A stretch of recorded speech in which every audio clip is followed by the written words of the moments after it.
pulling up our own inquiries. This is another source from a completely different party and is unrelated to what we do.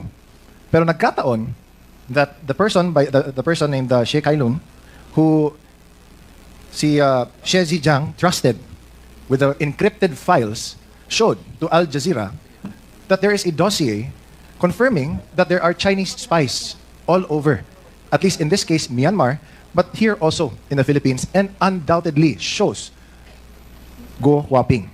In the picture, where she was born, even her mother, and the name of Lin Wenyi. Mr. Chair, again, we were told, kanina nagtanong tayo, kung lumaki ba si Ma'am Alice dito sa Pilipinas, kung dito ba siya ipinanganak, kung Pilipino ba yung mga magulang niya.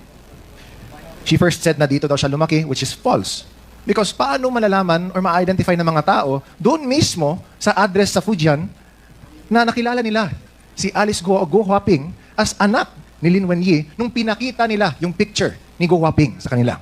Number 2, tinanong natin kung saan ba siya ipinanganak. Nakita na nga. Doon mismo. She left daw late of 2002. Sabi pa ng mga tao na in-interview ng Al Jazeera doon mismo sa Fujian. And might we take note, Mr. Chair, na sa video, nung pinuntahan nila yung address na nakalagay sa dossier, sa encrypted dossier, is a local office ng Communist Party of China. So, Mr. Chair, I think this in itself speaks volumes na. No? Again, nakakainis na time and time again, dinideny ni Go Huaping lahat ng mga questions na tinatanong namin sa kanya. Okay, again, let me ask, Go Huaping, kilala mo ba si Xie Zhijiang? Yes or no? Your Honor, yung Xie Zhijiang na sinasabi niyo po, yan po ba yung pinakita niyo po kanina sa akin sa picture? Correct. Hindi ko po siya kilala. At sana po, Your Honor, Mr. Chair, makuha ko rin po yung details. Gusto ko po magdemanda. Hindi ko po sila kilala. Hindi natin madidemanda, Miss Alice, dahil kasi he's in jail in Thailand.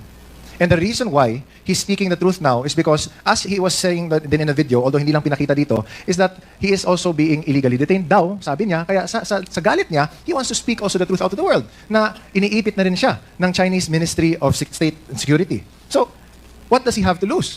That's why nga sinabi nga niya sa inyo, Miss Go Huaping, na tell the truth.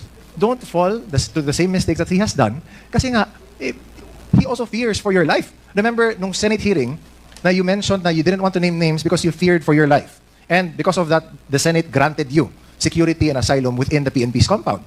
Ngayon, na nag-executive session na kayo, sabi ng Senate na there was nothing to go about except for one name na hindi pa din namin alam.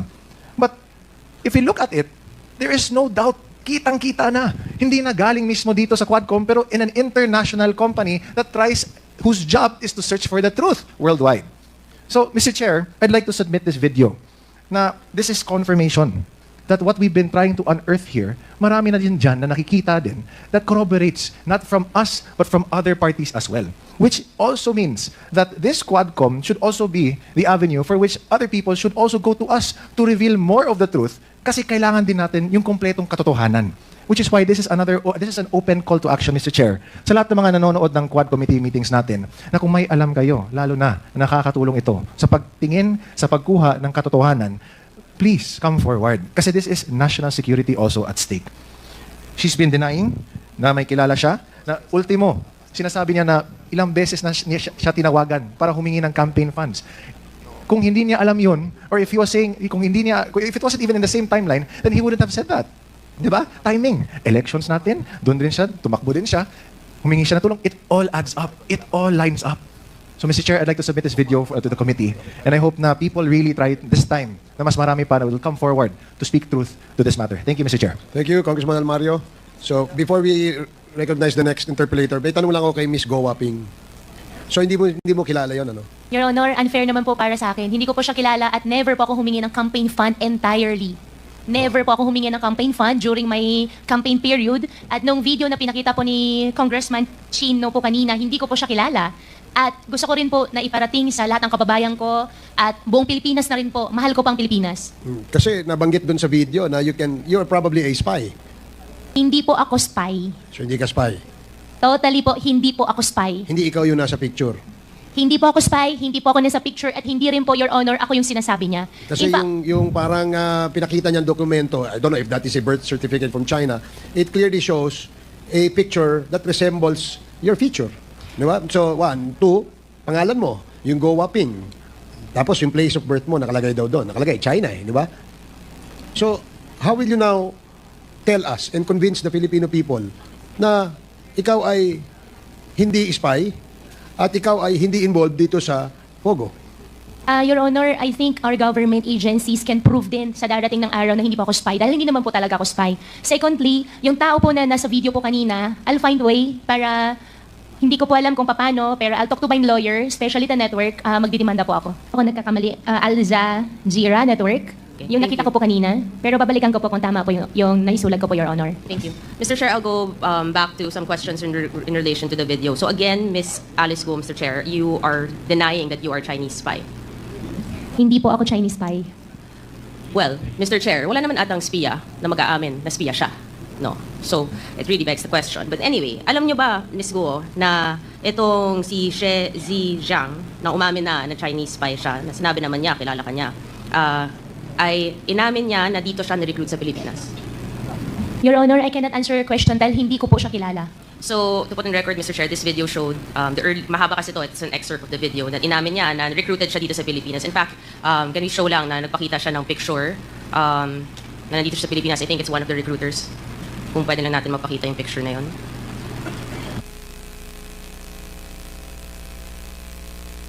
So, ito. Wala kang kilala dito. Sa tatlo po, ni isa po wala po akong kakilala, Your Honor. So, ito, nandito si She Ziyang, when he was saying, Mr. Chair, na dito siya na-recruit sa Pilipinas as a spy. Baka iisa lang pala ang nagre-recruit sa kanila, hindi natin alam, no? And again, babalik natin doon sa picture na pinakita sa video. Yung next slide, please. And again, you confirm this is not you, Miss Alice Go. Your Honor, hindi po ako yan. This is not you, okay. Ang katanungan ko, Miss God, because you're saying that hindi mo kilala at dedemanda mo, ano naman mabe-benefit din nitong si She Ziyang to name you? Your Honor, I think it's better for you to ask him. Kasi siya po yung naglabas ng video, so siya po nakakaalam ano makakapag-benefit po sa kanya. Definitely, hindi po ako spy. Okay, relax ka lang. Bakit ka galit? Kasi po, ganun din po yung nangyari last time. Sinasabi po nila spy ako. Mahal ko pong Pilipinas, Filipino po ako, hindi po ako spy. Okay, relax lang. Relax ka lang. Diba? You don't have to be so riled up if you know the truth. Right? So, you categorically will keep denying what She Ziyang is saying, right? He mentions na pinanganak ka sa Fujian, China, and na nanay mo si Lin Wenyi. Correct? Allegations po niya yun, Your Honor. And who is Lin Wenyi? Your Honor, Lin Wenyi is a partner of my father. And about my citizenship naman po, I think there is already I'm not asking court anything about na your po. citizenship. I'm just asking who Lin Wenyi is. Pinapangunahan mo ako sa mga questions ko. Hindi ko naman tinatanong. Masyado kang defensive. You know, mga actuations mo, medyo, it's showing something, Miss Guo. So, itong address mo na pinakita, pakita natin yung picture ulit. Yung address nito, Mr. Chair, is apparently the local address of the Chinese Communist Party. Sigurado ka, hindi mo namimiss to? Walang memories? Never ko po nakita, Your Honor. Baka lang, may emotional ka ngayon eh. Baka lumabas ang emotions mo dito. Your Honor, emotional po ako dahil unfair po para sa akin, para sabihan po ako na spy po ako. Okay, I'm asking about your house now. So, eto, Your Honor, that's not my house. okay, this is in Fujian. Balik lang natin sa last hearing na meron pinakita si Congresswoman Luistro, no? Yung nagko-congratulate yung people of Fujian sa kanya. So, kung hindi ka taga dito, at mukhang taga dito naman yung sinasabi nilang bahay nila, bakit naman din? Pakita nga natin ulit. I think we have that, no? That the people of Fujian was congratulating the first mayor, na naging mayor dito. Yan. We have a translator here.